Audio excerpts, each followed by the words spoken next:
If you ask people to name their favourite Halo 3 level, you get quite a few varying answers. Some people will say the Ark for its emphasis on large-scale vehicle combat. Some will say the Covenant for its dual Scarab fight, airborne combat, and incredibly iconic, memorable story moments. And some will say Halo for its unforgettable Warthog run. But I guarantee you right now that even with a sample size of 7 billion people, nobody will ever say Cortana.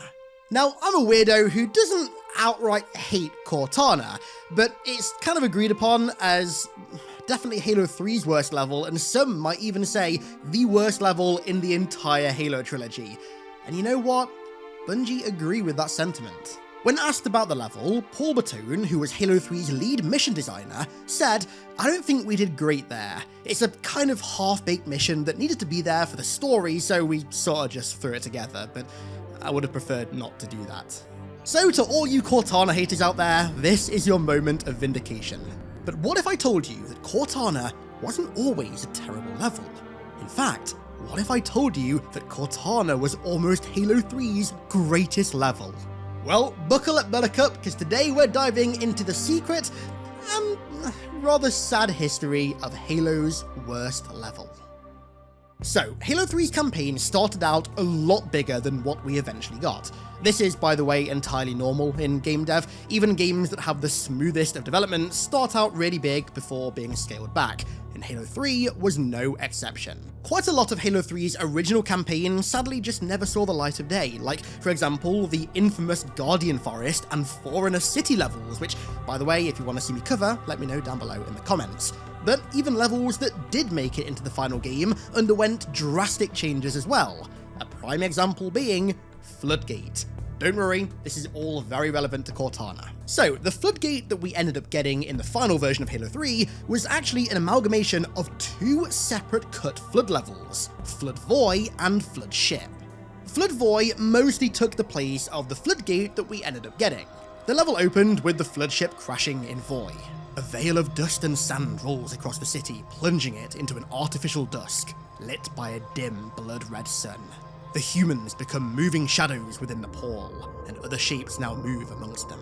That's taken from the first draft of Halo 3's script, by the way, and as you can tell, the opening to the Flood's invasion of Void was originally even more horror-focused. The level itself had some pretty big differences to the Floodgate that we know as well, like, for example, you'd pass through a refinery, then through a refugee camp where you'd have to save some Marines from the outbreak. In fact, looking at this early blueprint of the level, it looks as though evacuating survivors was actually going to be one of the main objectives, which makes sense given the context of the level. Instead, in the version that we ended up getting, all the Marines that you see fighting the Flood quickly get infected, besides the one guy who wants to, log out of Minecraft, shall we say. But where Flood Void really started to differ from Floodgate, however, was at the end. So as we know, Floodgate ends with you jumping into the infected ship, walking through like 3 creepy hallways, retrieving Cortana's message, and then that's it. But originally, reaching the entrance to the Flood ship was the end of the Flood Void level, and it would lead into the next level, Flood Ship, an entire level dedicated to exploring the infected cruiser. The objective of this mission was to infiltrate the ship and retrieve Cortana's message, much like the tiny section at the end of Floodgate, but it went far, far beyond that. You also had to destroy the ship's reactors and blow it up. And you know what, funnily enough, there are still references to this objective in the final release of Halo 3. Roll it, Miranda Keys. The Flood. It's spreading all over the city. How do we contain it? Find the crashed Flood ship. Overload its engine core. We either destroy this city or risk losing the entire planet. Do it. Chief, make your way to the crash site. You know, until making this video, I'd never clocked the fact that Miranda tells you to do something that you never actually end up doing. I will never play Floodgate the same way ever again. The interior layout of the Flood ship was significantly larger than it was in Floodgate, which, you know, to be expected. It was basically one long, winding path through the hive. Broken messages from Cortana would hint at the Flood evolving before you'd come face to face with pure forms for the first time, making their introduction a little bit more themed and stylized than it ended up being. It's actually not very momentous at all in vanilla Halo 3. Once the ship's reactors were overloaded, the level would end with a frantic on-foot trench run that ended with Chief reaching a breach in the ship's hull, where he'd be picked up by a pelican that was full of elites and also Johnson, who'd then take him to the Shadow of Intent for a very similar cutscene to the one that we end up getting, where the humans and elites convene, talk about Cortana, and then all tell you to subscribe to HiddenXperia right now. Smooth. Now, as of the infamous Pimps at Sea Halo 3 alpha build that was made by Bungie in 2006, both of these levels, Flood Voy and Flood Ship, still existed separately, so we don't know exactly when the decision was made to combine them, but it was likely sometime early in 2007. We also don't know why the two levels were combined either. All we know is that at some point, Flood Voy and Flood Ship were combined together to create what I'm going to coin Mega Floodgate, which, again, was very, very different to the Floodgate that we ended up getting. As its name suggests, this new Mega Floodgate was huge. It was 2 entire levels stitched together back to back, and ultimately, sadly, it proved far too long and far too poorly paced for Bungie standards, and so it was cut down by about 75%, which resulted in the Floodgate that we ended up getting. Keep all of that in mind for later on. Right, so meanwhile, on the other end of Halo 3's campaign, the team at Bungie were working on a level called High Charity, which was set to be the game's penultimate level. As the name suggests, High Charity would feature our fateful return to the flood-infected Holy City to rescue Cortana. I promise you, this is not what you think it's going to be. High Charity was a part of Halo 3's campaign from the absolute get-go, from some of the earliest drafts it seems, and as such, the level underwent a ton of prototyping in a very early version of Halo 3's engine that was built for the original Xbox. Looking at these images of these prototypes is honestly just surreal, and that puts it lightly. This is technically Halo 3 running on the same hardware as Halo 1. Fascinating. Anyway, nerdy tangent aside, eventually this build was moved over to the Xbox 360, where it still looked pretty similar, but with the major graphical improvements that you'd expect to see with the 360's hardware. Now, clearly, this is the level that ultimately ended up becoming Cortana, but as I'm sure you're all aware, Cortana in Halo 3 doesn't really resemble High Charity at all. The only room that looks vaguely similar is the Sanctum, where you rescue Cortana, and even that isn't exactly the most similar to any of Halo 2's architecture for the city. The rest of it just kind of looks like any old Covenant construct, to be honest with you. The level High Charity, however, absolutely did resemble Halo 2's take on the Holy City. In fact, it literally looks like a direct, natural extension of its design in Halo 2. Its aesthetic, its room layout, and also its visual design just look exactly the same as it did in Gravebind, but more so High Charity in Halo 2, just this time with significantly more flood. But the level's layout took this a step further. High Charity went through a ton of revisions, but one of the earliest prototypes had the level beginning in a very similar area to Gravemind in Halo 2, except this time, you know, it's a little bit more floody. You'd make your way through this part of the tower, just like you did in Halo 2, until you made it, once again, to the Hanging Gardens, which, again, just like Halo 2, connected the two towers. You'd cross through the Hanging Gardens before making it to the Mausoleum of the Arbiter, which is where the first of the level's pseudo-boss encounters would begin. So prepare yourself for this one. Within the Mausoleum of the Arbiter would lurk an army of flood-infected Arbiters. All of the Arbiters who died for the Covenant and were laid to rest in this room have now become undead and were turned into a boss-style encounter. Honestly, this would have been so sick. And you know, funnily enough, there's actually still a very light reference to the flood-infected Arbiters in the final release version of Halo 3. It's not much, there's just a tag in the game files that's called Flarbiters, which is obviously a shortening of Flood Arbiters, but because Bungie cut them so early on in development, nobody can unfortunately get this tag to load anything. Anyways, after you've killed all the Flarbiters, you'd reach the Prophet's Inner Sanctum, which is where you'd rescue Cortana just like in the final version of the level, which, again, just like in Halo 2, would have been only a few doors away from the conduit that Chief used to board the key ship. I don't know if you were meant to use this conduit, but the fact that it's marked on the early layout for the map makes me think that you might have done something with it at least. With Cortana rescued, you'd begin your escape, which went down very differently.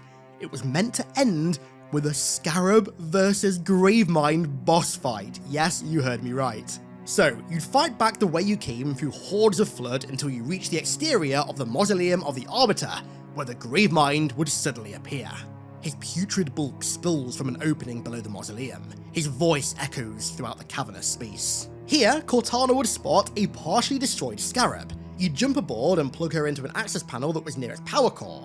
Its rear legs and main cannon would be completely fried, but its fusion reactor would still be functional. So, Cortana would start to charge it up to use later on to destroy the Gravemind. With the Scarab's rear legs destroyed, she'd begin piloting it, but only one leg at a time and very, very slowly. Each leg movement would be like quite a monumental event that she telegraphs through dialogue, and her plan with it would be to get it as close to the Gravemind as possible. The Gravemind taunts and laughs, all the while lashing out with tentacles and his minions. Now, this section was described in that first draft of Halo 3's script as a massive objective encounter. You'd ride this completely broken Scarab, fighting off hordes and hordes of Flood that try and overrun you while shooting off the Gravemind's tentacles that attempt to latch onto it. Eventually, with the Scarab close enough to the Gravemind and its fusion reactor all charged up, you'd hit the core with all you've got, setting it on a detonation timer. And right as you escape, the Scarab would explode, which would pin down the Gravemind and then drop the full mass of the Mausoleum of the Arbiter on top of him. The Gravemind disappears in a great gush of fetid slime. Then Chief and Cortana would escape in a pelican and fly to the Halo Ring. So, a boss battle against an entire army of flood-infected arbiters, followed by another boss battle against the Gravemind where you ride a Cortana-piloted Scarab. That sounds like the coolest thing ever. What the hell happened to this version of Cortana? Well, unfortunately, this level, High Charity, was the victim of massive overambition and also a bunch of other events that, sadly, eventually led to its gutting. Halo 3's co-mission design lead left Bungie a few months before the end of development, leaving Paul Bertone to take the missions that he'd worked on that weren't finished and basically split them up between a couple other designers to complete, and Paul himself took the reins of High Charity. He said that the level was actually a lot cooler on paper than it was in practice, and that they just didn't have the resources to execute the original vision of it, and so he ended up completely gutting it and rebuilding it in about 3 weeks. Yep, you heard that right, the Cortana that we ended up getting was built in 3 weeks, very late in development. That might make a lot of sense to a lot of people. Paul went on to say, "It's a kind of half-baked mission that needed to be there for the story, so we sort of just threw it together, but I would have preferred not to do that." Such a shame how that level ended up turning out. So, how did we end up getting the version of Cortana that we got? Well, you'd assume that it was just made from the cut remnants of High Charity, right? Wrong.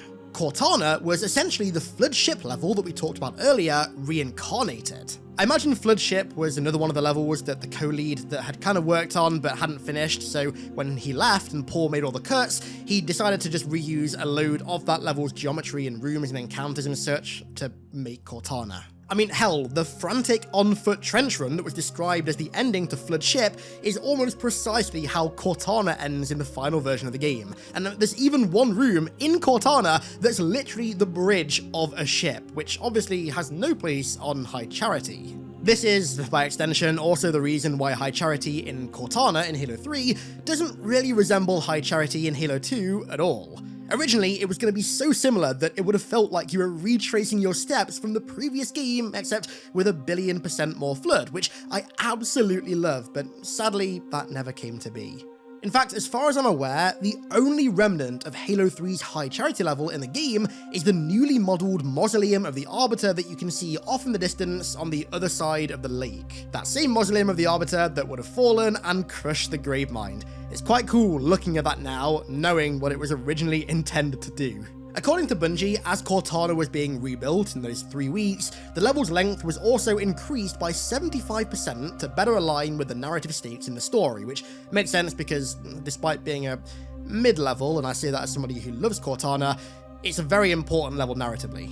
I gotta say though, it is a crying shame that one of Halo 3's most ambitious and, I guess on paper, most incredible sounding levels just got reduced to one of the most disliked levels in the entire trilogy in the end, but unfortunately that's just the way the cookie crumbles sometimes. You know, if by the grace of God Halo 3 Anniversary ever happens in any of our lifetimes, I would absolutely love for whoever's making that hypothetical game right now to dip into the archives and recreate the original version of Cortana when it was High Charity.